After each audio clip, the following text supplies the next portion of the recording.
প্রিয় ভাইরা আমার, নবীজি বড় হলেন, আবু তালিবের ঘরে অভাব। একদিন নবীজিকে ডেকে বললেন, মোহাম্মদ আমিন, ভাতিজা আমার, তুমি জানো তো আমার ঘরে দারুণ অভাব, কষ্ট হয় আমার। তুমি এখন তো বড় হইছো, যদি একটা চাকরি বাকরি ব্যবসা বাণিজ্য করতা তাহলে আমার বড় এহসান হতো, আমার ভালো লাগতো। নবীজি বললেন, চাচা যান, কি ব্যবসা বাণিজ্য করব বলেন। বলে, রে মোহাম্মদ আমিন, মক্কার সবচেয়ে ধনী মহিলার নাম খাদিজাতুল কুবরা। তার অনেক বড় ব্যবসা, সিরিয়াতে ব্যবসার জন্য তার অনেক বড় বহর যায়। সে একজন নির্ভরযোগ্য বিশ্বস্ত আমিন সে তালাশ করতেছে, একজন জিএম। আমি তোমার কথা বলতে পারি, কারণ এই মক্কার মানুষ তো তোমাকে আলা আমিন বলে, বিশ্বাসী বলে। চাচা প্রস্তাব দেওয়ার পরে নবী রাজি হয়ে গেলেন। নবীজি বললেন, চাচা যান, ঠিক আছে, আপনি খাদিজার কাছে প্রস্তাব নিয়ে যেতে পারেন। আবু তালিব যাইয়া খাদিজাকে বললেন, খাদিজা গো, আপনি তো মক্কার ধনী মহিলা, মহিষী নারী, আমার একটা ভাতিজা আছে নাম মোহাম্মদ আমিন। আপনি তো নাম শুনেছেন, বড় বিশ্বস্ত আমার ভাতিজা। মক্কার জমিনে এত বড় চরিত্রবান যুবক কারো ঘরে আছে বলে আমার জানা নাই। এত বড় বিশ্বস্ত আলা আমিন সত্যবাদী কারো ঘরে আছে আমার জানা নাই। আপনি যদি আপনার ব্যবসার দায়িত্বটা আমার ভাতিজাকে দেন, তাহলে আমি তো গরিব মানুষ, একটা বেতন পাইলে আমার জন্য একটা ভালো হবে, আমার কিছুটা অভাব লাঘব হবে, আমার ভাতিজার জীবনটা সুন্দর চলবে। ওই এতিম বাবাও নাই, মাও নাই। আম্মা জান খাদিজা বললেন, ঠিক আছে, ডেকে নিয়ে আসেন, ব্যবসা বুঝাই দিব। নবীজির চাচা যান নবীজিকে নিয়ে আসছে। আবু তালিব ঘরের মধ্যে ঢুকলেন। নবীজি তার বাড়ির আঙ্গিনায় দরজার সামনে দাঁড়ানো আছে, কথাবার্তা বলতে লাগলেন। কই ভাতিজা আপনার? বাহিরে দাঁড়ানো দরজার সামনে। বলেন, কি দরজার সামনে কেন দাঁড়া করায় রাখছেন? জানালার পর্দা সরায় দেখতেছে নবী দাঁড়ানো, নবীর মাথার উপরে একখণ্ড মেঘ দাঁড়ায়া দাঁড়ায়া নবীকে ছায়া দিতেছে। আম্মাজানের আর বুঝতে বাকি নাই, এই লোকটা ভবিষ্যতে কোনো না কোনো একটা ব্যাপার স্যাপার আছে। জ্ঞানী নারী ছিলেন, বুঝতে আর বাকি হয় নাই। সেই দিন আম্মাজান বললেন, হ্যাঁ, আপনার প্রস্তাবে আমি রাজি, দিয়ে দেন, আমার ব্যবসা বুঝাই দেন। সে ব্যবসায় লাভ নিয়ে সিরিয়ার থেকে ব্যবসা আমি নিয়ে আমাকে বুঝাই দিক। আল্লাহর নবী ব্যবসার জন্য বিরাট একটা বহর নিয়ে সিরিয়াতে চলে গেলেন ব্যবসা করার জন্য। ব্যবসা বাণিজ্য শেষ করে বিরাট লাভের অংশ নিয়ে, আমাদের দেশে তো অনেকেই দোকানের, আপনি যদি কর্মচারী রাখেন দেখা যায় 6 মাসে দোকান খাইয়ে ফেলাইছে, 6 মাসে দোকান খাইয়ে লাইছে, দোকান নাই, অর্ধেক মাল চলে গেছে। কই গেছে রে? কইতারি না, শেষ। এই অবস্থা চলতেছে। মানুষকে বিশ্বাস করাটা বড় মুশকিল। অন্ধকার শূন্য মানুষকে হেদায়েতের রাস্তা দেখানোর জন্য রাসূল দুনিয়াতে আসছে। আল্লাহর নবী প্রচুর পরিমাণে লভ্যাংশ, ব্যবসা, মুনাফা নিয়ে ফিরে চলে আসলেন। আম্মাজান খাদিজাকে টোটাল বুঝাই দিলেন। লভ্যাংশ দেখে, আমানতদারিতা দেখে, সবকিছু দেখার পরে আম্মাজানের মনে দুলা দিল, এই যুবককে ছাড়া যাবে না, এই যুবক জীবনে অনেক বড় কিছু হবে আশা করা যায়। সেই দিন আম্মাজান তার বাড়ির পরিচারিকার সঙ্গে পরামর্শ করে, শোনো, আমার তো স্বামী নাই, বিবাহ তো করার দরকার, কিন্তু আমার একজন পুরুষ পছন্দ হয়েছে, মোহাম্মদ আমিনকে আমার পছন্দ হয়েছে। একবার জোরে বলা যাবে কি মারহাবা? মোহাম্মদ আমিনকে পছন্দ হয়েছে আমার। বলেন কি করে প্রস্তাব দেওয়া যায়? আম্মাজান রাসূল করিম সাল্লাল্লাহু আলাইহি সাল্লামকে ডেকে নিয়ে আসলেন। আনার পরে পর্দার আড়াল থেকে বললেন, মুহাম্মদ আমিন, মনে কিছু না করলে একটা কথা বলতে চাই। বলেন, কি বলবেন? খাদিজা, হে বলেন। বলতেছে, মক্কা নগরীতে আমি আপনাকে বড় আমানতদার বিশ্বস্ত পেয়েছি। আমার জীবন বাকি জিন্দেগিটুকুন আমি আপনার খেদমত করার জন্য আপনার পরিণয় সূত্রে আবদ্ধ হয়ে আপনার স্ত্রী হিসেবে সারা জীবন আমি কাটায় দিতে চাই। আল্লাহর নবী ডাক দিলেন, খাদিজা, প্রস্তাব আপনার সুন্দর, কিন্তু আমার একজন মুরব্বী আছে, আমার চাচা। আমি আমার চাচার পরামর্শ ছাড়া কোনো সিদ্ধান্ত আপনাকে দিতে পারবো না। একবার জোরে বলা যাবে কি মারহাবা? একটু বুঝেন তো, সেই জমানাতেও নবীজি তার পিতৃতুল্য চাচাকে কিভাবে শ্রদ্ধা করতেন যে আমার চাচার পরামর্শ ছাড়া আমি আপনাকে কোনো সিদ্ধান্ত দিব না। কি পরম চরিত্র হলে, কি অনুপম চরিত্র হলে একজন নারীর এই বৈবাহিক প্রস্তাবে, ধনাঢ্য নারীর প্রস্তাবে তিনি সরাসরি রাজি না হয়ে চাচার উপর ছেড়ে দিলেন। যুবক বন্ধু, এখান থেকে আমাদের জন্য অনেক বড় বৈবাহিক আদর্শ বিদ্যমান। আমরা খালি সুন্নাহ সুন্নাহ বলি, কিন্তু নিজেরাই সুন্নাহ মানি না।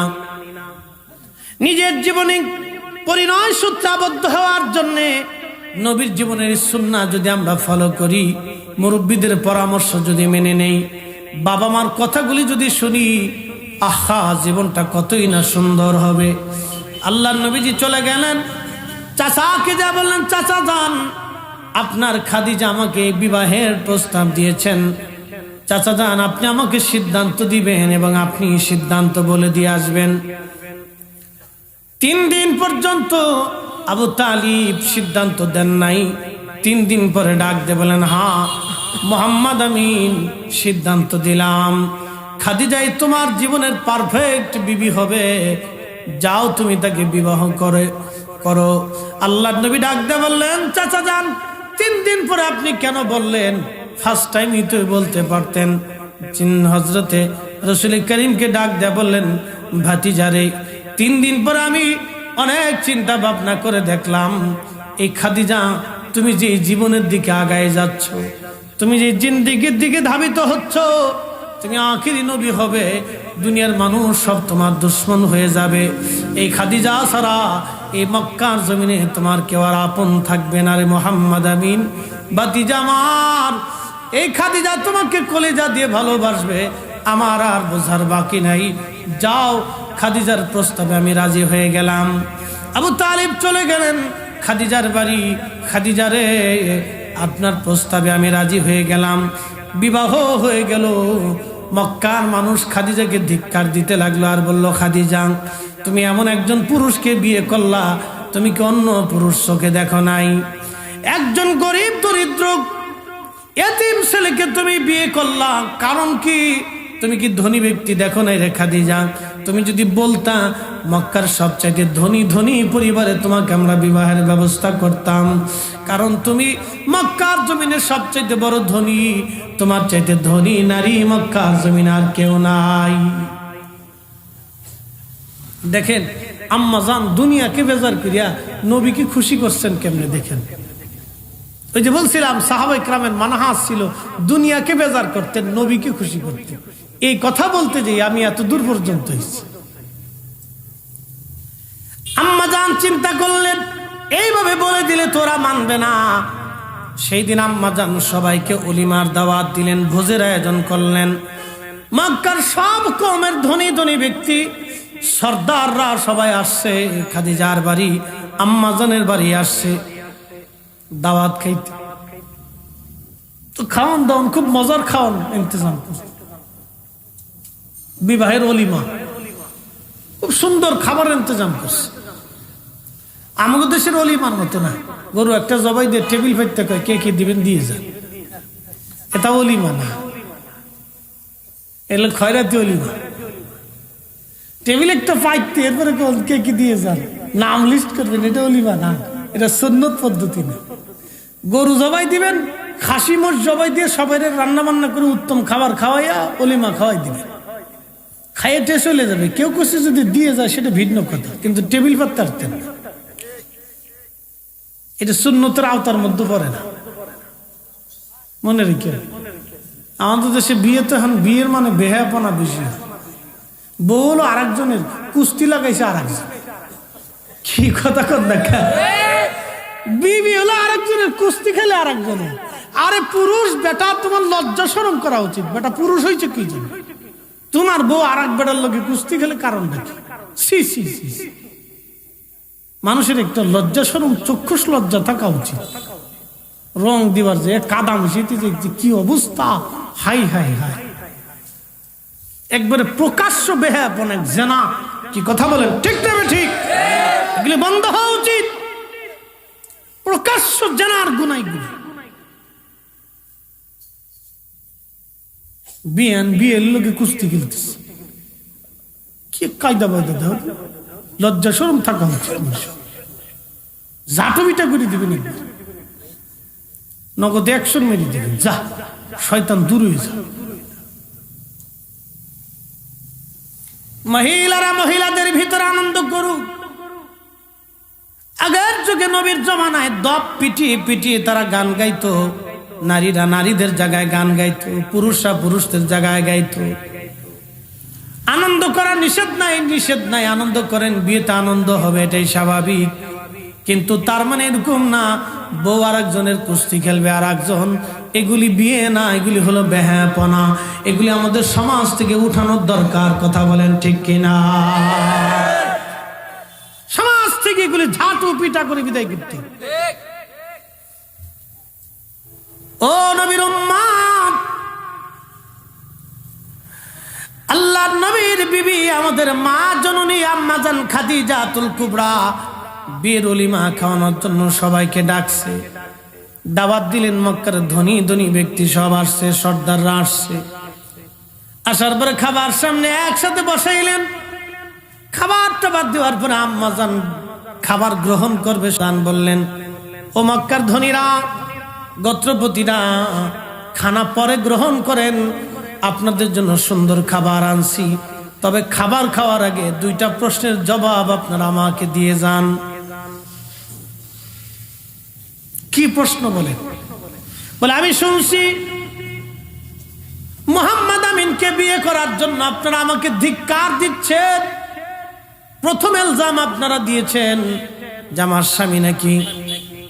স্বামী নাকি দরিদ্র, গরিব এবং এতিম। বলে হ্যাঁ, হাতো কথা তো সত্য। মুহাম্মদ তো এতিম, গরিব, দরিদ্র। এত ধনী ব্যক্তি থাকতে আপনি মুহাম্মদকে কেন বিয়ে করলেন? হে মক্কার ধনী মহিলা। আম্মাজান ডাক দিয়ে বললেন, দুনিয়ার মানুষ আপনারা শোনেন, আপনারা ধনী ধনী ব্যক্তি, সর্দাররা আসছেন আমার বাড়ি খাওয়ার জন্য, ওলিমার জন্য। আপনাদের সম্মানের সাথে মেহমানদের ইন্তজাম করেছি। খাবার গ্রহণ করার আগে 2টা প্রশ্নের জবাব দিয়ে যাবেন। কে বলেন?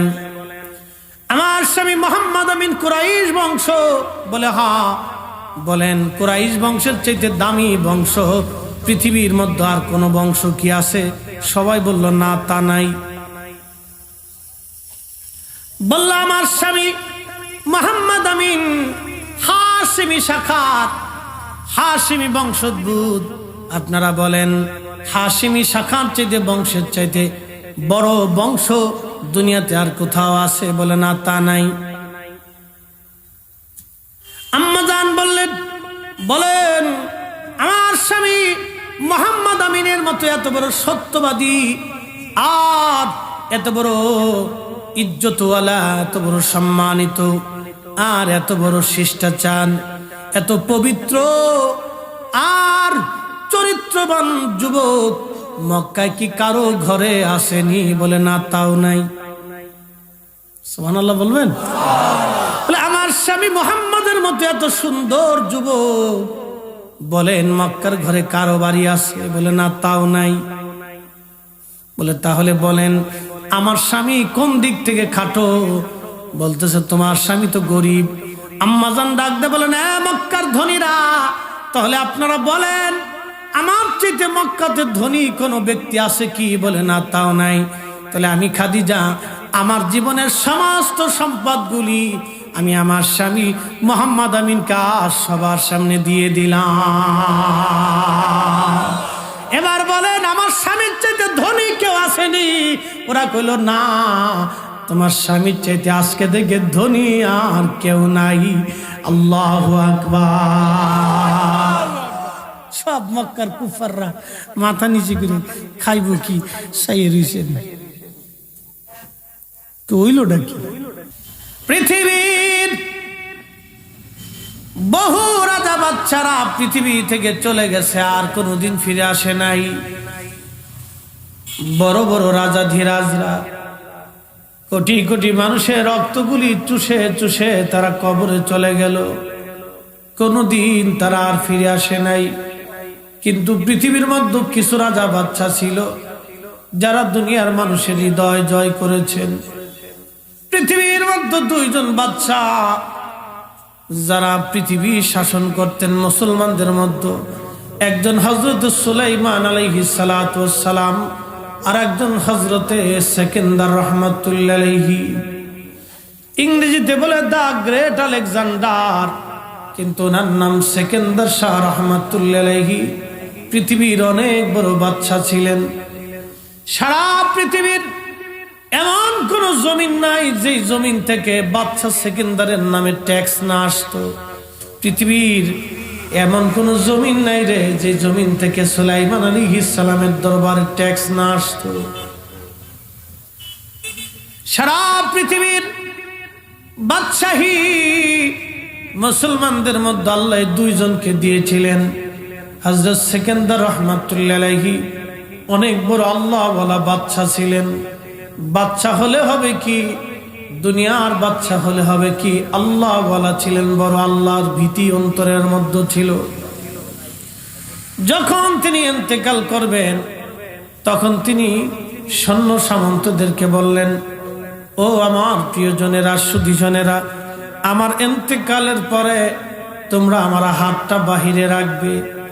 আর শোনো, আমার সোনা দানাগুলি আমার কফিন যারা বহন করে নিয়ে যাবে, সোনা দানা টাকা পয়সাগুলি তাদের পায়ের নিচে ছিটাই দিবে। উজির বলল, হুজুর, পৃথিবীর মালিক আপনি, পৃথিবীর বাদশা আপনি, যেদিকে তাকান দুনিয়ার সব রাজা বাচ্চারা থরথর করে কাঁপে। পৃথিবীর এমন কোন জমিন নাই যে জমিন থেকে আপনার নামে ট্যাক্স না আসে। মৃত্যুর উপরে এগুলি কেন করব বলবেন? বাদশা সিকিন্দার ডেকে বললেন, দুনিয়ার মানুষ শোনো, আমার ইন্তেকালের পরে হাত এই জন্য বের করে রাখবা, আমি তামাম পৃথিবী জয় করার জন্য এই হাত দিয়ে কত তলোয়ার চালিয়েছি, কত তলোয়ার আমি চালিয়েছি। পৃথিবীর বহু সম্পদ আমার হাতে জমা হয়েছে। দুনিয়ার মানুষ বুঝুক, আমি যখন দুনিয়া ছেড়ে চলে যাই তখন আমার হাতটা শূন্য ছিল, খালি ছিল, আমি কিছুই নিয়ে যেতে পারি নাই। কফিন বহনকারী সৈন্যদের পায়ের নিচে সোনা দানা টাকা পয়সাগুলি এই জন্য ছিটানো হোক যেন দুনিয়ার মানুষ জানে এই সম্পদগুলি আমার জীবনে কোনো কাজে লাগে নাই। এই সম্পদ আমাকে দুনিয়ায় বাঁচাইতে পারে নাই, এই সম্পদ আমাকে দুনিয়ায় রাখতে পারে নাই। অতএব আমার জীবনের যত দুনিয়ার সম্পদ অর্জন করেছি সবগুলি বৃথা যেন তারা জেনে যায়, জেনে যায়, জেনে যায়। বাদশা সিকিন্দার রহমাতুল্লাহ আলাইহি হাত বের করে প্রমাণ করে দিয়ে গেল, দুনিয়ার জন্য যতই কামড়া কামড়ি করো না কেন, এই দুনিয়া তোমাকে রেখে দেবে না, এই দুনিয়া তোমাকে তালাক দিয়ে দেবে, দুনিয়া তোমাকে জুদা করে দিবে, এই দুনিয়া তোমাকে কবরে পাঠায় দিবে। অতএব দুনিয়া থেকে বুদ্ধিমান তারা যারা ঈমান আর আমল নিয়ে কবরে যায়, ঈমান আমল নিয়ে কবরে যায়, তারাই হলো বুদ্ধিমান। কথা বলেন ঠিক না বেঠে? বুদ্ধিমান তো তারা যারা দুনিয়া থেকে ঈমান আর আমল নিয়ে কবরে যায়। ও নবীর উম্মত, 63 বছরের জীবনের 40 বছর বয়স পর্যন্ত মক্কায় কাটিয়েছেন নবীজি। কোরআন তখন আসে নাই, কিন্তু তিনি ছিলেন জীবন্ত ব্যাঙ। এত বড় আমানতদার মানুষ বিশ্বাস করে নবীজির নাম দিল আল আমিন। কাফেররা নবীকে আল আমিন বলতো, বিশ্বাসী বলতো, বিশ্বাসী। এত বড় আমানতদার ছিলেন, এত বড় সত্যবাদী ছিলেন, জীবনে একটা বারের জন্য কখনো নবী মিথ্যা কথা বলে নাই। একবার জোরে বলা যাবে কি সুবহানাল্লাহ? আর আমরা মিথ্যা কথা না বললে পেটের ভাত হজম হয় না। কই আছেন? না, আমি একটু ঢাকা আইছি, ঘরের মধ্যে হয়ে দিচ্ছি। ঠিক কিনা? কই আছেন? হয়ে দিচ্ছি ঘরের ভিতরে। এটা কুমিল্লা চলে এসছে। এই অবস্থা। জীবনের 63 বছরে একটা মিথ্যা কথা কোনোদিন নবী বলেন নাই। আল্লাহু আকবার বলা যাবে? আরে শিশুকালেও না, কৈশোরেও না, যৌবনেও না, শিশুকালেও না, কৈশোরেও না, যৌবনেও না, জীবনে একটা মিথ্যা শব্দ নবীর জবান থেকে কোনোদিন বের হয় নাই। আল্লাহ খুশি হয়ে কোরআনের কালামের ভাষায় আল্লাহ তার নিজের ভাষায় বলে দিলেন, ওয়াইন্নাকা লাআলা খুলুকিন আযীম। ও নবী, আপনি মহান চরিত্রের আধার, মহান চরিত্রের অধিকারী, মহান চরিত্রের অধিকারী, মহান। আল্লাহর ভাষায় মহান, আল্লাহর ভাষায় গ্রেট, আল্লাহর ভাষায় গ্রেট, মহান চরিত্রের অধিকারী। একসাথে বলা যাবে সুবহানাল্লাহ। এই নবীর ভুল যারা ধরে ওরা কারা বলেন তো? আমরার মতো টুপি পরে, আমরার মতোই দাঁড়িয়েছে। প্রিয় ভাইরা আমার, ও বন্ধু, দুনিয়ার থেকে কবরে চলে যাওয়া লাগবে, দুইটা জিনিস নিতে হবে আপনাকে। 1 নম্বরে ঈমান, 2 নম্বরে আমল। ঈমান আর আমল, ঈমান আর আমল, ঈমান আর আমল। পৃথিবীর বিখ্যাত ওলি যারা ছিলেন তারা দুইটা জিনিস নিয়ে কবরে চলে গেছেন, একটা ঈমান আর একটা আমল। বড় দামি জিনিস নিয়ে তারা কবরে চলে গেছেন, পরপারে চলে গেছেন। শুধু যান নাই, যাওয়ার আগে আমার মালিক আল্লাহকে খুশি করেছেন। আহা, সাহাবীদের মানহাজ ছিল তারা দুনিয়াকে বেজার করতেন আর নবীকে তারা খুশি করতেন। দুনিয়াকে বেজার করতেন, নবীকে তারা খুশি করতেন। আজকে আমি আপনাদেরকে এমন একজন মহিয়সী নারী, যিনি আম্মা জান তাহেরা তাইয়্যিবা খাদিজাতুল কুবরা রাদিয়াল্লাহু আনহার কথা শোনাই। আম্মা জানের বয়স 40 বছর, আমার নবীজির বয়স 25 বছর। ব্যবসার জন্য আমার নবীজিকে আম্মা জান নির্বাচিত করেন নাই। তখনও আবু তালিব নবীজির চাচা, মক্কার তখন উনি একটা প্রভাবশালী একজন লোক। নবী তার বাড়িতে থাকেন, তার বাড়ি ঘুমান। পরম স্নেহে আদরে যত্নে ভাতিজাকে বড় করেছিলেন। আপনারা যারা চাচা আছেন মনে রাখবেন, ভাতিজারা হলো সন্তান তুল্য। ভাতিজা যারা আছেন চাচাকে মনে করবেন পিতৃতুল্য। কিন্তু বড় সর্বনাশ হলো আমাদের দেশে স্নেহ নাই, এই আদব আমাদের দেশ থেকে এখন উঠে গেছে। কি কথা বলেন ঠিক কিনা? এই আদব উঠে যাচ্ছে, আত্মীয়তার সম্পর্ক নষ্ট হচ্ছে। এইগুলি কিয়ামতের আলামত, কিয়ামতের আলামত। আমাদের নতুন ইয়াং জেনারেশন যারা আছে তারা আত্মীয় স্বজনের সাথে সম্পর্ক করে না, তারা সম্পর্ক করে বন্ধু বান্ধবের সাথে। আল্লাহ রসুল বললেন, পৃথিবীর মধ্যে 14 কারণে গজব আসবে, ভূমিকম্প আসবে, ভূমিধস আসবে। আর তসবির দানা ছিঁড়ে গেলে যেমন একটার পর একটা টপ টপ করে পড়তে থাকে, এরকম গজব আল্লাহর আসমান থেকে আসবে। তার ভিতরে একটা কারণ হলো সন্তানরা পিতাকে পর মনে করবে, বন্ধু বান্ধবকে আপন মনে করবে, আত্মীয়তার সম্পর্ক নষ্ট করে ফেলবে। আল্লাহর নবী ডাক দিয়ে বলেন, ও আমার উম্মতেরা, তোমরা যদি আত্মীয়তার সম্পর্ক নষ্ট করো তা আরশে মুআল্লা তোমাদের সঙ্গে সম্পর্ক নষ্ট করবে। হাই হাই হাই, কত কঠিন কথা। আরশে মুআল্লা থেকে তোমার নাম কাটা যায়। আরশে মুআল্লা তোমার সাথে সম্পর্ক রাখবে না। আরশে মুআল্লা বুঝেনি মালিক আল্লাহ, আল্লাহ আল্লাহ। তুমি যদি আত্মীয়তার সম্পর্ক নষ্ট করো তো আল্লাহ তোমার সাথে সম্পর্ক নষ্ট করে দেবে। আত্মীয়তার সম্পর্ক কত জটিল বিষয়, আমাদের দেশের ছেলেপেলেরা এখন এগুলো বুঝেই না। আমরা ছোটকালে মামা বাড়ি, খালা বাড়ি, তয় বাড়ি, কত কোন কোন আত্মীয় স্বজনের বাড়ি, এই যে দৌড়াইছি, গেছি, আইছি, খাইছি, ঘুমাইছি, কি এক মধুর সম্পর্ক ছিল। বাড়িতে এক অনুষ্ঠান হলে দুনিয়ার আত্মীয় স্বজন আসতো, তখন ভুলিয়ে গেছি, খালি বন্ধু বান্ধব তালাশ না। কিয়ামতের আলামতিগুলি, কিয়ামতের ভয়াবহ আলামতিগুলি, হাই হাই হাই, উম্মতের হলো কি আর। হ্যাঁ নবীর উম্মত শুনিয়া যান,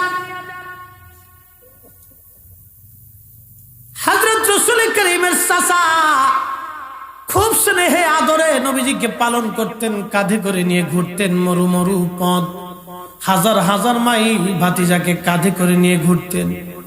সিরিয়াতে ব্যবসা করতে গেলেন, বুহাইরা পাদরি, যেই গাছ সাহাবী গাছ, এখনো সেই গাছ জিন্দা আছে, সেই গাছ এখনো জিন্দা, এখনো জিন্দা। আল্লাহু আকবার বলবেন। সিরিয়ার সেই গাছ তো জর্দান, এটা এখন জর্দানের সীমানা। আগের সিরিয়া বলতে ফিলিস্তিন, জর্দান, ওমান, সিরিয়া, এই বিরাট অংশটাকে আগে সিরিয়া বলা হতো। এখন তো বিভিন্ন দেশে ভাগ হয়েছে, বুঝছেন না। কুমিল্লা, গ্রেটার কুমিল্লা, যেমন চাঁদপুর, কুমিল্লা, ব্রাহ্মণবাড়িয়া, আর কি নোয়াখালী, লক্ষ্মীপুর দিয়ে আগে ছিল কুমিল্লা, বুঝছেন না। এই বিরাট অংশে কুমিল্লা কইতো। তো সিরিয়ার তো এরকম বিরাট অংশ মিলে একটা নাম ছিল সিরিয়া, এই জন্য সিরিয়া শব্দ আসে। সিরিয়াটা বিরাট দেশ ছিল, এটাকে শাম বলা হতো, শাম। তো শামে নবীজিকে নিয়ে গেছে চাচা আবু তালিব, কাঁধে করে নিয়ে গেছে। তো গাছের নিচে বসাইছে, বসানোর পরে গাছের সমস্ত ডালগুলি ঝুঁকে নবী, শিশু নবীকে, ছোট্ট কিশোর নবীকে ছায়া দিচ্ছে। আরো জোরে হয় না, আরো জোরে। আমার দেশের পাতি সাহেব আছে, আল্লাহ রস্তে ক্ষমা করে দিবেন, দুঃখে বলতেছি, রসুলের ইজ্জতে বাপকে ছাড়তে নিষেধ আছে। বাপ যদি ছাড়েন তো আখিরাত বরবাদ হবে। সাহাবায়ে কেরামের মানহাজ ছিল, নবী খুশি করতেন, পৃথিবীর মানুষকে বেজার করতেন, ঠিক কিনা? আর সাহাবীদের মানহাজ ছিল, মানহাজ, নবী খুশি করতেন, পৃথিবীকে লাথি মারতেন, দুনিয়ার মানুষকে বেজার করতেন। আমাদের মানহাজ হতে হবে, নবী খুশি হবে, দুনিয়ার মানুষ বেজার হয়ে যায়, ঠিক কিনা? হয় বেজার, তাতে কি আসে?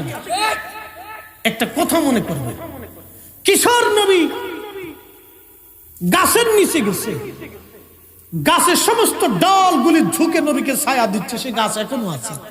সুবহানাল্লাহ। তখনও গাছ জানে ইনি আখিরি নবী। আর আমার দেশের বেটা মুনাফিকের বাচ্চা ওয়াজ করে 40 বছর বয়সে নবুয়ত পাইছে বলে। কানার বাচ্চা গাছে তখনও চিনে উনি নবী, আর হাতে ওয়াজ করে 40 বছর বয়সে নবুয়ত পাইছে। দেশে কত কানার জন্ম হয়েছে বলে চিন্তা করে। আপনারা বলবেন হুজুর আপনি বেশি বলতেছেন।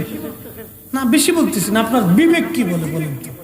একটা গাছ, একটা সৃষ্টি, তখনও জানে ইনি আখিরি নবী, আখিরি নবী, ঝুঁকে যে নবীকে তাজিমের সাথে ছায়া দিচ্ছে যাতে নবীর কষ্ট হয়। আর কোরআন হাদিস বইলে আমার দেশের মোল্লাগুলি কয় নবী 40 বছরে নবুয়ত পেয়েছে। নাউযুবিল্লাহ। দেশে কত গর্ধব আর গাধার জন্ম হয়েছে জানি না ভাই। আমরা বললে কয় আপনার অতিরিক্ত কথা বলেন। তো অতিরিক্ত বললে বলেন গাছের এটা মিথ্যা বলেন, দেখি কলিজার মধ্যে সাহস কদ্দুর আছে। বাপের বেটা তখন দেখা যাবে। গাছে নবীজিকে ছায়া দিল, বুহাইরা পাদ্রী এই দৃশ্যখানা দেখার পরে আর বুঝার বাকি নাই। ডাক দিয়ে বললেন তোমাদের কাফেলার সর্দারকে? বলে আমার নাম আবু তালিব। বলতেছে আপনি এই শিশুর মোহাম্মদের চাচা? বলে হ্যাঁ। শিশুর বাবার নাম আব্দুল্লাহ, বাবা মারা গেছে? বলে হ্যাঁ। মার নাম আমেনা? বলে হ্যাঁ। কি করে আপনি জানলেন? বলে আমি পাদ্রী বুহাইরা শোনেন আবু তালিব, তাড়াতাড়ি এই শিশু নবী মুহাম্মদকে নিয়ে বাড়ি ফিরে চলে যান। যদি শামের ইহুদিরা জানে যিনি আখিরি নবী, মেরে ফেলে দেওয়ার জন্য চেষ্টা করবে, কারণ উনি আখিরি নবী। আমি তাওরাত আর জবুর ইনজিলের নিদর্শন অনুযায়ী এই গাছ তাকে ছায়া দিয়েছে, উনি আখিরি নবী, এইখানে রাখবেন না, তাড়াতাড়ি নিয়ে চলে যান। একবার জোরে বলা যাবে কি মারহাবা। সে গাছ এখনো জিন্দা, নবীর নবুয়তের সাক্ষী নিয়ে সে গাছ এখনো জিন্দা, সেই গাছ এখনো জিন্দা আছে। নবী চিনে যায়, নবী চিনে কবরে যায়, নবী বুঝে কবরে যায়, তর্ক করে না, ঝগড়া করে না ভাই, তর্ক করে ঝগড়া করে নবী পাওয়া যায়। নবী পাইতে হলে চোখের পানি লাগে, দিল উজাড় করা বেলালের মতো ভালোবাসা লাগে। তর্ক করে নবী পাই নাই কেউ আজ পর্যন্ত, দলিল দিয়ে নবী পাই নাই। বিনা দলিলে শাহ ওয়ালিউল্লাহ মুহাদ্দিস দেহলভী জুতা খুলে খালি পায়ে মদিনাতে চলে গেছে। বিনা দলিলে 80 বছর ইমাম মালিক পৃথিবীর 4 আলেমের এক আলেম 80 বছর মদিনাতে জুতা স্যান্ডেল পায়খানা প্রস্রাব থুতু ফেলে নেই, বিনা দলিলে। নবী তাজিম করার জন্য দলিল লাগে না ভাই, বিনা দলিলেই চলে। কি কথা বলেন না কেন? আরে পৃথিবীর 4 আলেমের এক আলেম যদি বলেন হ্যাঁ উনি এটাও বেদাত করছে, তা আপনাকে টর্চ লাইট মেরে দেখার দরকার মুসলমানই দিছে কিনা। কি কথা কন না কেন? ইমাম মালিক তো পৃথিবীর 4 আলেমের এক আলেম, উনি যদি বেদাতি হয়ে যায় তো দুনিয়াতে আলেম বলে পৃথিবীতে কেউ আছে আমার জানা নাই। নবী খুশি হয়ে 100 বার স্বপ্নে কথা বলছে, খালি রসুলের মোহাম্মত বিনা দলিলে মেনে নিছে, বিনা দলিলে, কোন দলিল লাগতো না, কোন উসুলও দেয় নাই। জিজ্ঞেস করলে একটাই কথা বলতেন, রে যেই মাটির নিচে নবী ঘুমা, কি করে আমি ইমাম মালিকের সাহস হতে পারে সেই মাটির নিচে পায়খানা প্রস্রাব করব, সেই মাটিতে থুতু নিক্ষেপ করব, সেই মাটিতে জুতা পাই দিব। আরো আরো আরো আরে লক্ষ লক্ষ হাদিসের হাফিজ দিন বুঝে নাই, তুমি 1450 বছর পরে আমার দিন বুঝাইতেছ। লক্ষ লক্ষ হাদিসের হাফিজ, মদিনার ইমাম, পৃথিবীর 4 আলেমের এক আলেম দিন বুঝে নাই, তুমি 1450 বছর পরে এসে আমরা দিন বুঝাইতেছ। দিন বুঝাইতেছ নাকি?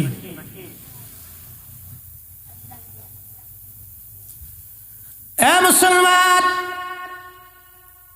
পাদ্রী বুহাইরা বলেন আবু তালিব তাড়াতাড়ি নিয়ে যান, এই নবী এখানে রাখবেন না, উনি আখিরি নবী। আবু তালিব বুঝে ফেলছে না আর শিশু নবীকে রাখা যাবে না। আবার সে কাঁধে করে কোলে করে গোসল করানো থেকে শুরু করে ভাতিজার আদরের কোনো শেষ ছিল না। কিন্তু আবু তালিবের জীবনের একটা ভুল ছিল। ইন্তেকালের সময় নবীজি বললেন, চাচা যান, একটা বার আপনি কালেমার সাক্ষ্য দিয়ে যান, শুধু একটা বার আপনি বলে দেন, একটা বার আমার কানে কানে একটু শব্দ করে বলে যান, তাও কিয়ামতের ময়দানে আমি আল্লাহর সামনে দাঁড়াই যাব, একটা শব্দ আপনি বলে যান। খালি একটা কথা বলছিলেন মরণের সময়, কানে কানে যদি বলি তো মক্কার মানুষ কি বলবে। ইমাম সুয়ুতি রাহিমাহুল্লাহ 75 বার নবীকে স্বপ্ন দেখেছেন। উনি একটা কিতাব লিখছেন, আল হাবি লিল ফতওয়া আল মুজাল্লাদুস সানি মাসালিকুল হুনাফা বিওয়ালিদাই মুস্তাফা। নবীজির আব্বা আম্মা দুইজন জান্নাতি ছিলেন, এই জান্নাতি ছিলেন এই ব্যাপারে উনি একটা কিতাব লিখেছেন। একবারে বলা যাবে না মারহাবা। আর আমার দেশে বুকে হাত বেঁধে নামাজ পড়ে ওরা কেন নবীর আব্বা আম্মা জাহান্নামে চলে গেছে। 550 বছর আগে ইমাম তিনি কিতাব লিখছে রাসূলের আব্বা আম্মা জান্নাতি, অসংখ্য দলিল দিয়েছে, অসংখ্য দলিল দিয়েছে। কয়টা দলিলের কথা বলি? হ্যাঁ, ব্যাখ্যার পর ব্যাখ্যা দিয়েছেন, দলিলের পর দলিল দিয়ে সাবমিট করেছেন রাসূলের আব্বা আম্মা জান্নাতি। শেষ পর্যন্ত নিয়ে এটাও লিখেছেন, হে নবীর উম্মত, যদি আমার এই তাখরিজ, আমার এই ব্যাখ্যা আপনাদের পছন্দ না হয় তাহলে অন্তত পক্ষে আপনারা চুপ থাকবেন, বলবেন না রসুলের আব্বা আম্মা জাহান্নামী, কথা থেকে আপনারা বিরত থাকবেন, চুপ থাকার চেষ্টা করবেন। চুপ রইল কোথায়? ওরা ইউটিউবে ভিডিওতে এই ন্যাক্কারজনক কথা বলে বলে এই উম্মতকে, কত উম্মতকে জাহান্নামী বানাচ্ছে তার হিসাব নেই। হাসতে হাসতে মুসলমান জাহান্নামে চলে যাচ্ছে। আমরা প্রতিবাদ করলে আমরা বেদাতি হয়ে যাই, পীর পূজারি হয়ে যাই, মাজার পূজারি হয়ে গেছি। প্রতিবাদ করলে আমরা বেদাতি হয়ে গেছি, মাজার পূজারের পীর পূজারি হয়ে গেছি। প্রতিবাদ করে ও নবীর উম্মত, আল্লাহর নবী কেঁদে কেঁদে বলেন, উম্মত রে, আমার চাচা জানকে আল্লাহ রাব্বুল আলামিন সবচাইতে জাহান্নামের ছোট্ট আযাব দিবে। পায়ের ভিতরে একটা খরম পরানো হবে, আগুনের খরম। আগুনের খরমটার কারণে মাথার মগজগুলি গলে গলে যাবে। আহা, জাহান্নামের সবচাইতে নিম্ন আযাব নবীজির চাচাকে দেওয়া হবে। কারণ কি জানেননি? নবী ভালোবাসার জন্যে, নবী ভালোবাসার জন্যে। একবার জোরে বলা যাবে কি মারহাবা? তাহলে এবার একটু চিন্তা করেন তো, যে রসুলকে আল্লাহ কি পরিমাণে ভালোবাসলে যে একজন কুফরি করে করে সারা জীবন কুফরি করে কবরে চলে গেল, সেই চাচারে সর্বনিম্ন জাহান্নামের আযাব দেওয়া হবে।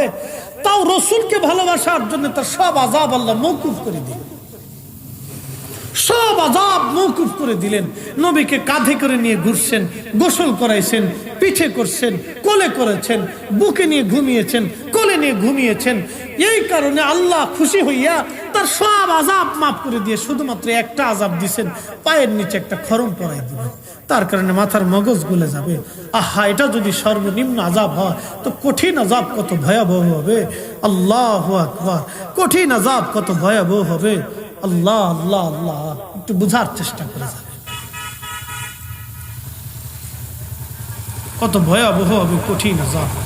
এই জন্য আল্লাহর কাছে কিয়ামতের ময়দানে কিচ্ছু বলতে পারবো না। একটা কথাই আল্লাহকে বলবো, আল্লাহ, জীবনের কোনো আমল নাই, সারা জীবন তোমার রসুলের পক্ষে গান গেছি। এই কথা কর না কেন, জোরে বলেন। এই জন্য অধিক পরিমাণে দুরুদ পড়বেন, দুরুদ দুরুদ দুরুদ দুরুদ দুরুদ। ভুইলেন না, ভুইলেন না, ভুইলেন না। ক্ষমা পাইতে যদি চান তো দুরুদ পরে ক্ষমা নেন। দুরুদ পড়েন, দুরুদ পড়েন, এশার নামাজের পরে, ঘুমানোর আগে পড়েন, ফজরের নামাজের পরে পড়েন, যখন সময় হয় পবিত্রতার সাথে তাসবিহাত নিয়ে তখনই পড়েন। পড়েন হে নবীর উম্মত, নবীকে দুরুদ হাদিয়া দেন, দুরুদ হাদিয়া দেন। আমাদের হাদিয়া দেওয়ার কিচ্ছু নাই। নবী টাকা চাই না, পয়সা চাই না, কিচ্ছু চাই না, দুরুদ হাদিয়া দেন। যত রওজা শরীফে পাঠাবেন ততই ততই ততই লাভ হবে। আজকে এই দুরুদের বিরুদ্ধে ফতোয়া চলতেছে। ওরে আজাজিল শয়তান, কথা বলেন ঠিক না বেঠিক? এগুলি চলতেছে আজ।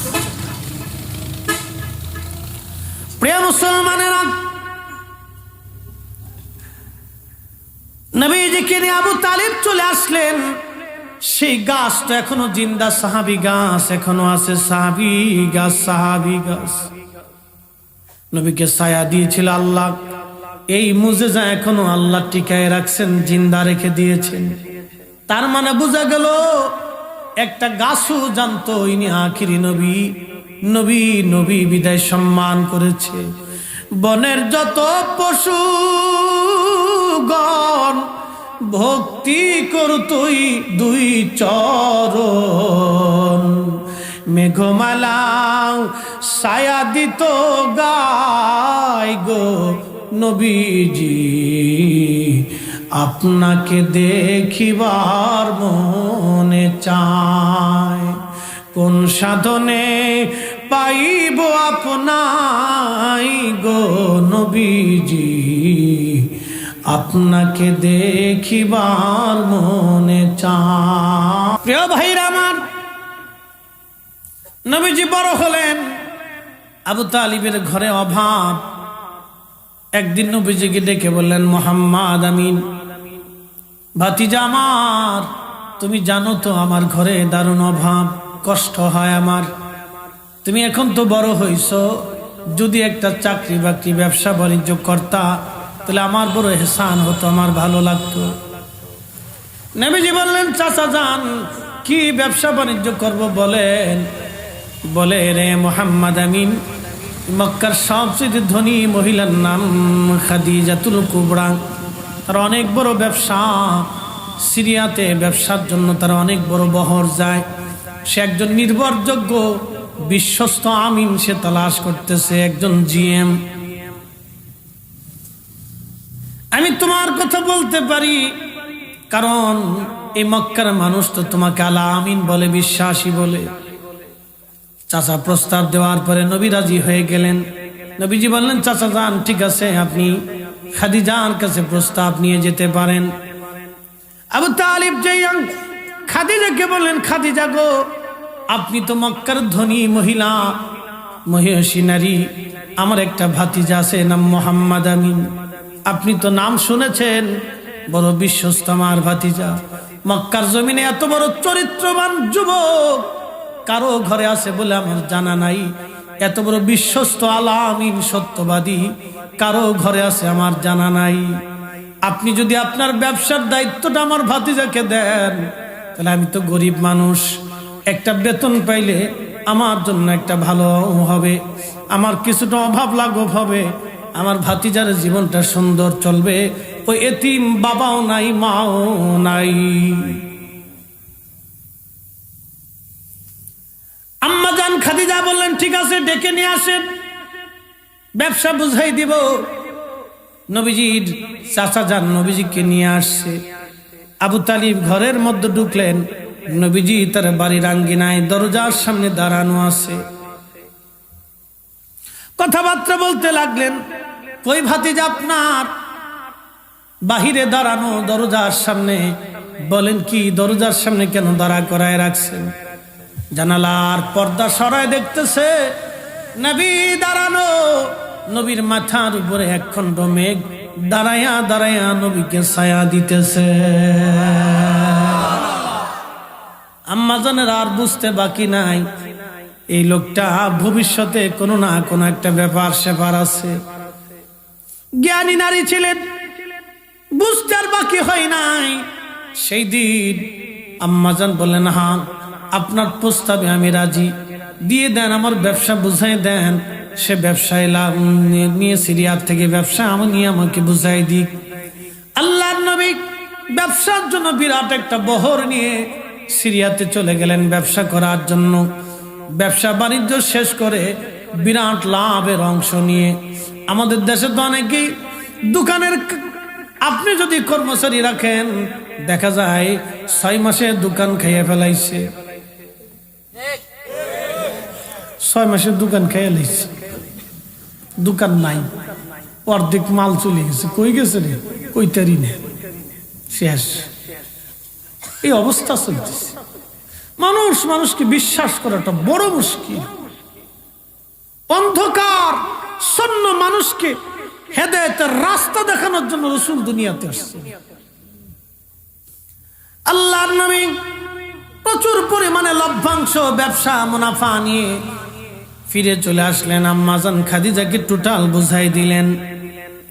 লভ্যাংশ দেখে, আমানতদারিতা দেখে, সবকিছু দেখার পরে আম্মাজানের মনে দুলা দিল, এই যুবককে ছাড়া যাবে না, এই যুবক জীবনে অনেক বড় কিছু হবে আশা করা যায়। সেই দিন আম্মাজান তার বাড়ির পরিচারিকার সঙ্গে পরামর্শ করে, শোনো, আমার তো স্বামী নাই, বিবাহ তো করার দরকার, কিন্তু আমার একজন পুরুষ পছন্দ হয়েছে, মুহাম্মদ আমিনকে আমার পছন্দ হয়েছে। একবার জোরে বলা যাবে কি মারহাবা? মুহাম্মদ আমিনকে পছন্দ হয়েছে আমার। বলেন কি করে প্রস্তাব দেওয়া যায়? আম্মাজান রাসূল করিম সাল্লাল্লাহু আলাইহি সাল্লামকে ডেকে নিয়ে আসলেন। আনার পরে পর্দার আড়াল থেকে বললেন, মুহাম্মদ আমিন, মনে কিছু না করলে একটা কথা বলতে চাই। বলেন, কি বলবেন? খাদিজা, হে বলেন। বলতেছে, মক্কা নগরীতে আমি আপনাকে বড় আমানতদার বিশ্বস্ত পেয়েছি। আমার জীবন বাকি জিন্দেগিটুকুন আমি আপনার খেদমত করার জন্য আপনার পরিণয় সূত্রে আবদ্ধ হয়ে আপনার স্ত্রী হিসেবে সারা জীবন আমি কাটায় দিতে চাই।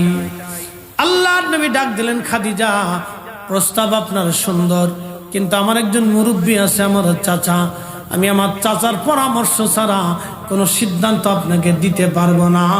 একবার জোরে বলা যাবে কি মারহাবা? একটু বুঝেন তো, সেই জমানাতেও নবীজি তার পিতৃতুল্য চাচাকে কিভাবে শ্রদ্ধা করতেন যে আমার চাচার পরামর্শ ছাড়া আমি আপনাকে কোনো সিদ্ধান্ত দিব না। কি পরম চরিত্র হলে, কি অনুপম চরিত্র হলে একজন নারীর এই বৈবাহিক প্রস্তাবে, ধনাঢ্য নারীর প্রস্তাবে তিনি সরাসরি রাজি না হয়ে চাচার উপর ছেড়ে দিলেন। যুবক বন্ধু, এখান থেকে আমাদের জন্য অনেক বড় বৈবাহিক আদর্শ বিদ্যমান। আমরা খালি সুন্নাহ সুন্নাহ বলি, কিন্তু নিজেরাই সুন্নাহ মানি না। নিজের জীবনে পরিণয় সূত্রে আবদ্ধ হওয়ার জন্য নবীর জীবনের সুন্নাহ যদি আমরা ফলো করি, মুরব্বীদের পরামর্শ যদি মেনে নেই, বাবা মার কথাগুলি যদি শুনি, আহা জীবনটা কতই না সুন্দর হবে। আল্লাহর নবীজি চলে গেলেন, চাচাকে যা বললেন, চাচা যান, আপনার খাদিজা আমাকে বিবাহের প্রস্তাব দিয়েছেন, চাচা যান আপনি আমাকে সিদ্ধান্ত দিবেন এবং আপনি সিদ্ধান্ত বলে দিয়ে আসবেন। 3 দিন পর্যন্ত আবু তালিব সিদ্ধান্ত দেন নাই। 3 দিন পরে ডাক দিয়ে বলেন, হ্যাঁ মোহাম্মদ আমিন সিদ্ধান্ত দিলাম, খাদিজাই তোমার জীবনের পারফেক্ট বিবি হবে, যাও তুমি তাকে বিবাহ করো। আল্লাহর নবী ডাক দিয়ে বললেন, চাচা যান 3 দিন পরে আপনি কেন বললেন? ফার্স্ট টাইমই তো বলতে পারতেন। হযরতে রাসূল করিমকে ডাক দিয়ে বললেন, ভাতিজারে 3 দিন পরে আমি অনেক চিন্তা ভাবনা করে দেখলাম, এই খাদিজা তুমি যে জীবনের দিকে আগায় যাচ্ছ, তুমি যে জিন্দেগির দিকে ধাবিত হচ্ছ, তুমি আখিরি নবী হবে, দুনিয়ার মানুষ সব তোমার দুশ্মন হয়ে যাবে। এই খাদিজা ছাড়া এই মক্কার জমিনে তোমার কেউ আর আপন থাকবে না রে মোহাম্মদ আমিন। ভাতিজা আমার, এই খাদিজা তোমাকে কলিজা দিয়ে ভালোবাসবে, আমার আর বোঝার বাকি নাই। যাও, খাদিজার প্রস্তাবে আমি রাজি হয়ে গেলাম। আবু তালিব চলে গেলেন খাদিজার বাড়ি, খাদিজারে আপনার প্রস্তাবে আমি রাজি হয়ে গেলাম। বিবাহ হয়ে গেল। মক্কার মানুষ খাদিজাকে ধিক্কার দিতে লাগলো আর বলল, খাদিজা তুমি এমন একজন পুরুষকে বিয়ে করলা, তুমি কি অন্য পুরুষ চোখে দেখো নাই? একজন গরিব দরিদ্র এতিম ছেলেকে তুমি বিয়ে করলা, কারণ কি? তুমি কি ধনী ব্যক্তি দেখো নাই রে খাদিজা? তুমি যদি বলতা মক্কার সবচাইতে ধনী পরিবারে তোমাকে আমরা বিবাহের ব্যবস্থা করতাম, কারণ তুমি মক্কার জমিনের সবচাইতে বড় ধনী, তোমার চাইতে ধনী নারী মক্কার জমিনে আর কেউ নাই।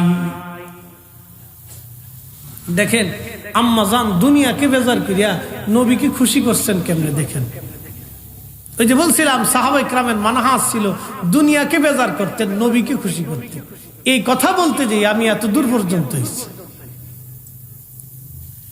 আম্মা জান চিন্তা করলেন এইভাবে বলে দিলে তোরা মানবে না। সেই দিন আম্মা জান সবাইকে ওলিমার দাওয়াত দিলেন, ভোজের আয়োজন করলেন।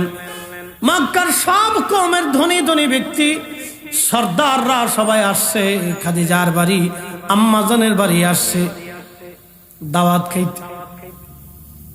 তো খাওয়ান দাওয়ান খুব মজার খাওয়ান ইন্তজাম করছে, বিবাহের ওলিমা, খুব সুন্দর খাবার ইন্তজাম করছে। আমাদের দেশের ওলিমার মতো না, গরু একটা জবাই দিয়ে টেবিল ফেলতে কয় কে কে দিবেন দিয়ে যান, এটা ওলিমা না, এগুলো খয়রাতি ওলিমা। টেবিল একটা পাইতে এরপরে কে কি দিয়ে যান, নাম লিস্ট করবেন, এটা ওলিমা না, এটা সুন্নত পদ্ধতি না। গরু জবাই দিবেন, খাসি মোষ জবাই দিয়ে সবাই রান্না বান্না করে উত্তম খাবার খাওয়াইয়া ওলিমা খাওয়াই দিবেন, খাইয়ে টেস্ট চলে যাবে। কেউ কিছু যদি দিয়ে যায় সেটা ভিন্ন কথা, কিন্তু টেবিল পাততে পারতেন না, এটা সুন্নতের আওতার মধ্যে পড়ে না। মনে রেখে আমাদের দেশে বিয়ে তো এখন বিয়ের মানে বেহায়াপনা বেশি। বউ হলো আর একজনের, কুস্তি লাগাইছে আর একজন, কি কথা কর দেখা, বিবি হলো আর একজনের, কুস্তি খেলে আর একজনের। আরে পুরুষ বেটা, তোমার লজ্জা শরম করা উচিত, বেটা পুরুষ হয়েছে কি জন্য? তোমার বউ আর এক বেটার লোকে কুস্তি খেলে কারণ দেখি, সি সি সি, মানুষের একটা লজ্জা শরম চক্ষুষ লজ্জা থাকা উচিত। রং দিবার যে কাদা মিশিয়ে যে কি অবস্থা, হাই হাই হাই, একবারে প্রকাশ্য বেহায়াপনা, জেনা। কি কথা বলেন, ঠিক না ঠিক? এগুলি বন্ধ হওয়া উচিত। প্রকাশ্য জেনার গুনাইগুলি। বিয়ের লোকে কুস্তি খেলতেছে, কি কায়দা বায়দা দেওয়া, লজ্জা শরম থাকা উচিত। জাটবিটা করে দিবেন, নগদে অ্যাকশন মেরে দিবেন, যা শয়তান দূর হয়ে যা। মহিলারা মহিলাদের ভিতরে আনন্দ করুক। আগের যুগে নবীর জমানায় দপ পিটিয়ে পিটিয়ে তারা গান গাইতো, নারীরা নারীদের জায়গায় গান গাইতো, পুরুষরা পুরুষদের জায়গায় গাইতো। আনন্দ করা নিষেধ নাই, নিষেধ নাই, আনন্দ করেন, বিয়েতে আনন্দ হবে, এটাই স্বাভাবিক। কিন্তু তার মানে এরকম না বউ আর একজনের কুস্তি খেলবে আর একজন, এগুলি বিয়ে না, এগুলি হলো বেহায়াপনা। এগুলি আমাদের সমাজ থেকে উঠানোর দরকার। কথা বলেন ঠিক কিনা? সমাজ থেকে এগুলি ঝাঁটু পিটা করে বিদায় করতে। ও নবীর উম্মত, আল্লাহর নবীর বিবি আমাদের মা জননী আম্মা জান খাদিজাতুল কুবরা বিয়ের ওলিমা খাওয়ানোর জন্য সবাইকে ডাকছে, দাওয়াত দিলেন। মক্কার ধনী ধনী ব্যক্তি সব আসছে, সর্দাররা আসছে। আসার পরে খাবার সামনে একসাথে বসাইলেন। খাবার টাবার দেওয়ার পরে আম্মা জান খাবার গ্রহণ করবে, সান বললেন, ও মক্কার ধনীরা, গোত্রপতিরা, খানা পরে গ্রহণ করেন, আপনাদের জন্য সুন্দর খাবার আনছি। তবে খাবার খাওয়ার আগে দুইটা প্রশ্নের জবাব আপনারা আমাকে দিয়ে যান। কি প্রশ্ন বলেন? বলে, আমি শুনছি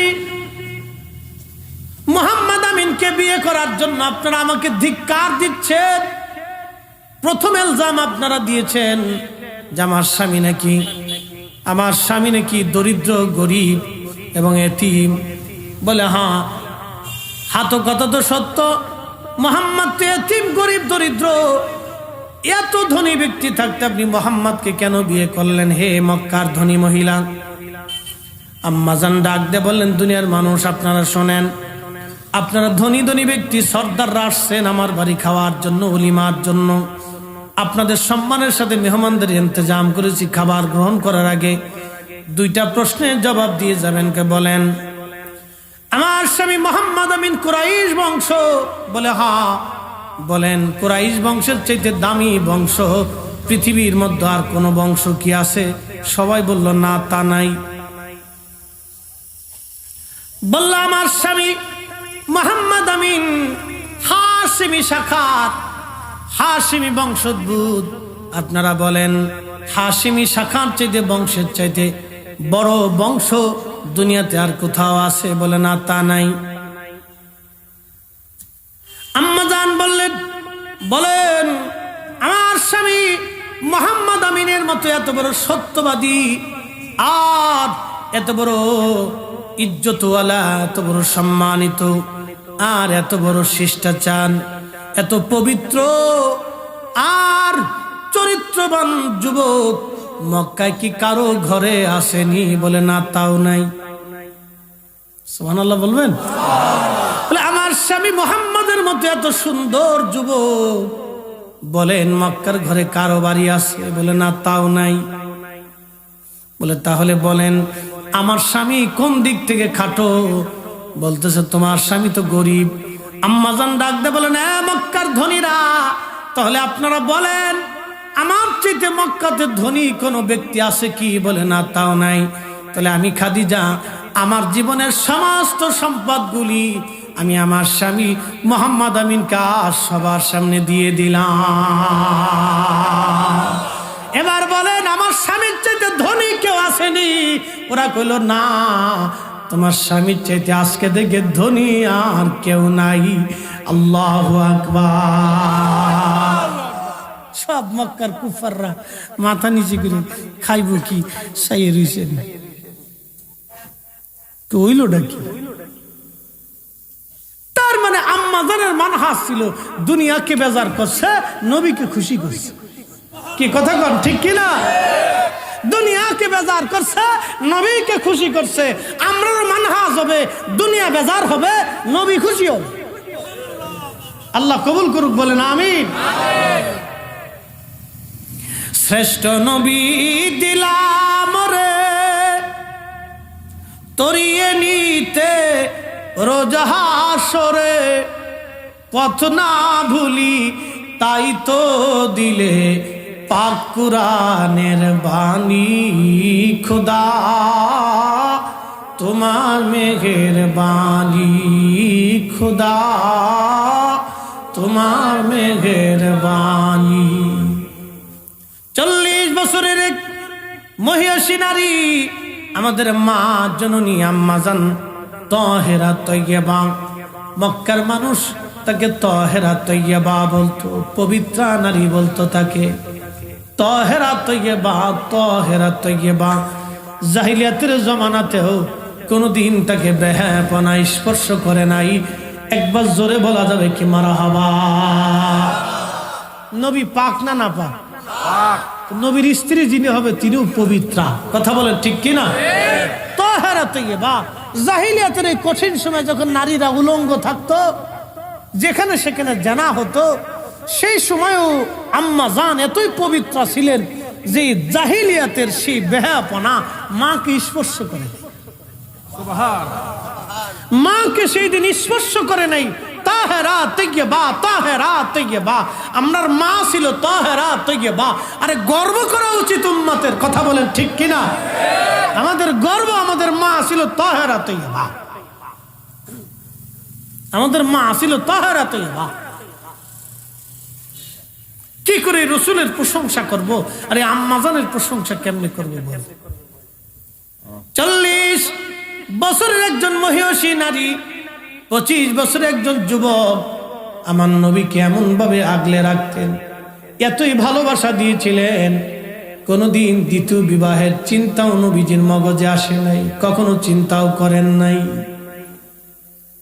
এই মহিয়সী নারীর গর্ভে অনেকজন সন্তান আল্লাহ দিয়েছিলেন।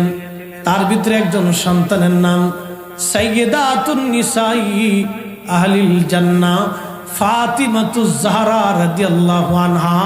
একবার জোরে বলা যাবে কি মারহাবা? আরে এই ফাতেমা কি তার ছোট্ট জীবন ছিল। নবী বিয়ে দিবে ফাতেমাকে, স্বামী পছন্দ হয়েছে আলীরে। মদিনার অনেক ধনী ধনী পাত্ররা এসেছিল, পয়গাম নিয়ে, পছন্দ করে। অনেক ধনী ধনী ব্যক্তিদের ছেলেরা পছন্দ প্রস্তাব দিয়েছিল, হুজুর ফাতিমাকে আমাদের ঘরে দিয়ে দেন। নবীর পছন্দ হয়, পছন্দ হয়েছে আলীর। আলীকে যখন পছন্দ হয়েছে, ফাতিমা রাদিয়াল্লাহু আনহা ঘরের মধ্যে বসে বসে কাঁদতেছে যে আমার আব্বা জান আলীর মতো দরিদ্র মানুষের কাছে আমার বিয়ে দিতেছে।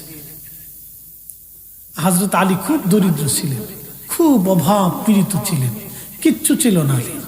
একটা লোহার বর্ম ছিল, একটা তলোয়ার ছিল যুদ্ধ করার জন্য, এই ছিল সম্ভব, আর কিচ্ছু নেই। কি জীবন ছিল তাদের!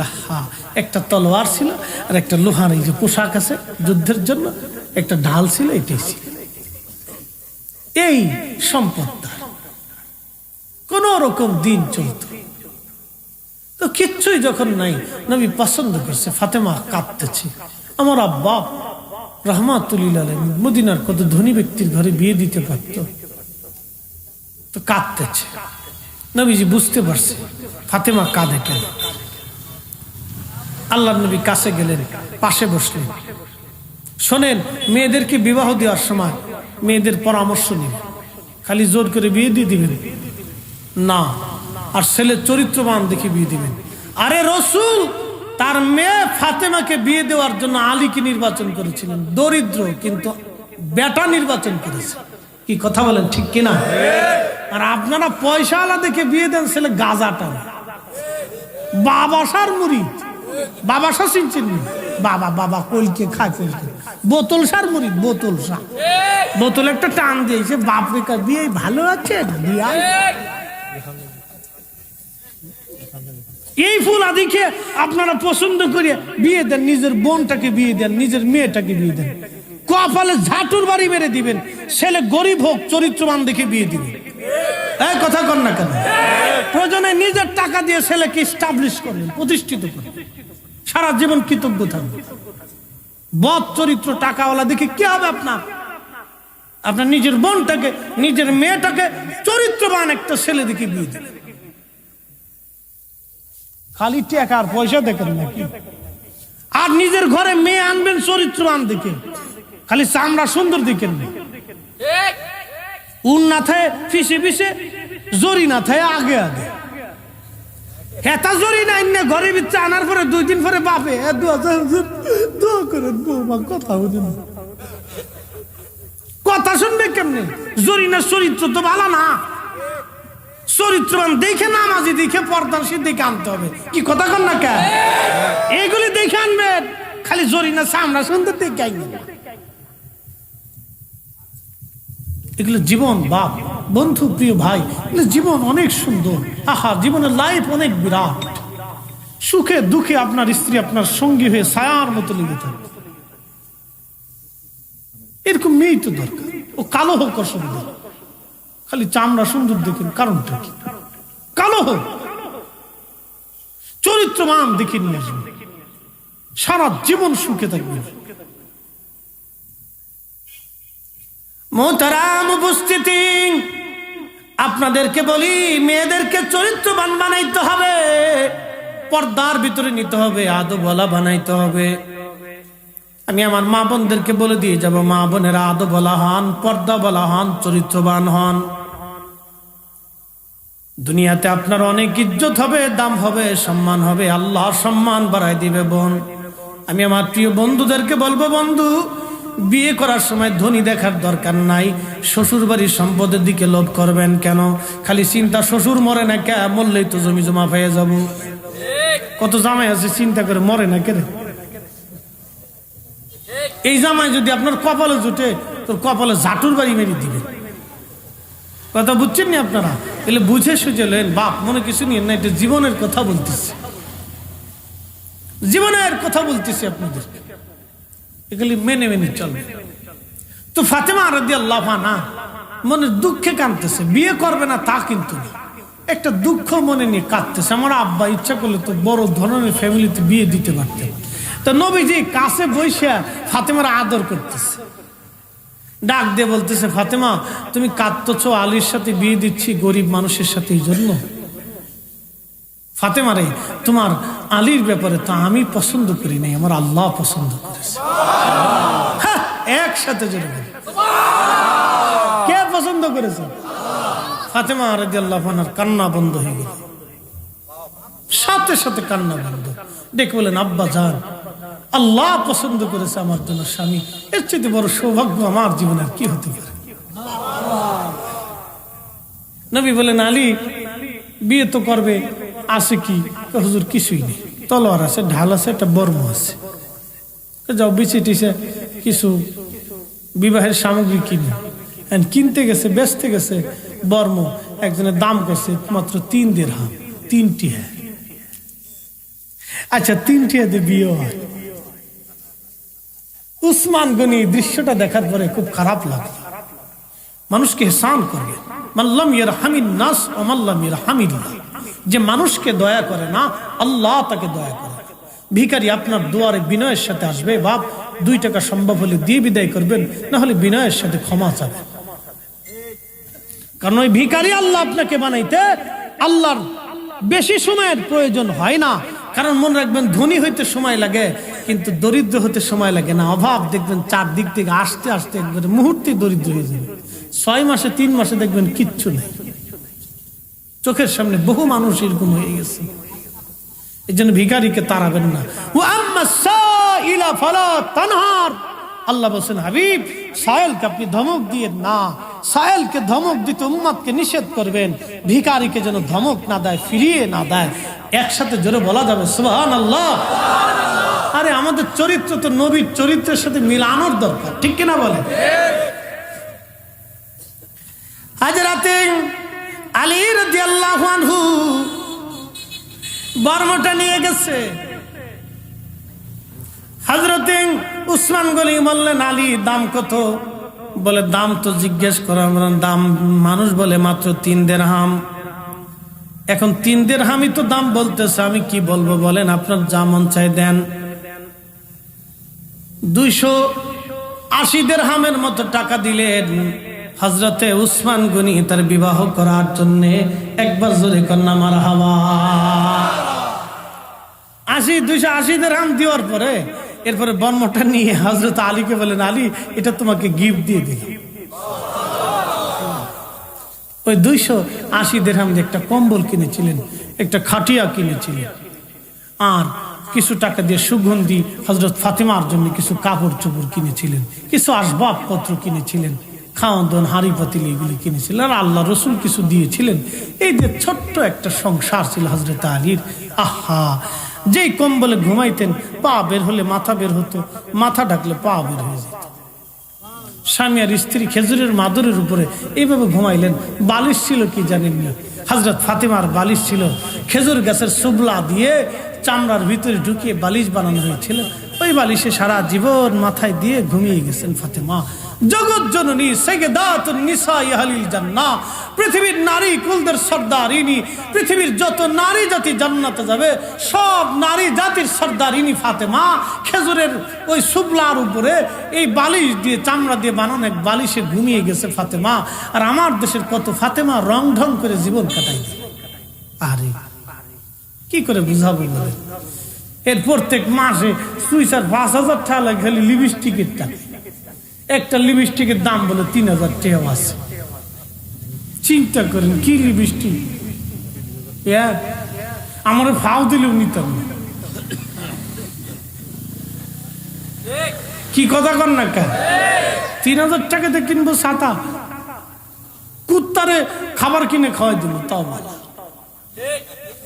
জোরে কর, মনে কিছু নিয়ে না, দুঃখে বলতেছি। আমার দেশে কত বোন আছে, কত মা আছে, টাকার অভাবে তার নিজের মেয়েটাকে ভালো খাইতে দিতে পারে, টাকার অভাবে ভালো পোশাক মেয়েকে দিতে পারে। ও 3,000 টাকা লিপস্টিক ঘষতেছে। লজ্জা করা উচিত। মানুষের বিবেক কতটা নিচু হলে লজ্জা করা উচিত উম্মতের।